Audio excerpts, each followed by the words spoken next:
For joining us. We're learning more right now about a Seymour rehab facility abruptly closing its doors this week, leaving many people there confused. Yesterday at 5 o'clock, we shared that Brookhaven Retreat, which is a private paid treatment center, notified staff and patients via email about the change. Now, a former employee sending us the exact email from Brookhaven's owner saying because of circumstances beyond their control, the facility was closing and everyone must vacate the property by 5 p.m. Joining us now live here in the newsroom, WATE 6 on your side reporter Laura Halm. She's been looking into this for us. And Laura, we understand since our original piece, you've received more calls with concerns. That's exactly right. Yesterday I spoke with a number of employees, but today I heard from a family who had plans to take a loved one to Brookhaven this week. Now they've paid thousands and thousands of dollars for care ahead of this closure, and now they don't know if they'll ever see that money again.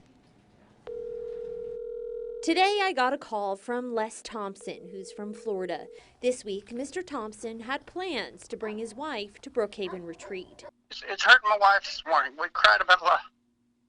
Excuse me. We cried a lot about this last night because we thought this was a chance for my wife to get better. The family telling me they're confused and shocked, adding they didn't receive any notification that the facility was closing. Now she's taking advantage of the same people that she's supposed to be trying to help. Part of why the Thompsons say they're upset, in 2016 they made a $49,000 deposit for treatment. Then in 2018 they paid for more. They've not earned any of the money. And then later on we sent them another $100,000 knowing that my wife was probably going to stay for the extended program, which they call the Lily program, which involved 90 days treatment. For years, the family says they researched Brookhaven and spoke directly with the owner, Jacqueline Dawes, and employees. Mr. Thompson saying they trusted the facility. I know there's a very slim chance we're going to get that back. We'll get over that, get around it. Now the family plans on finding care at a treatment center out west. At the same time, hoping to find some kind of a solution to their troubles at Brookhaven. We're going to do whatever it takes.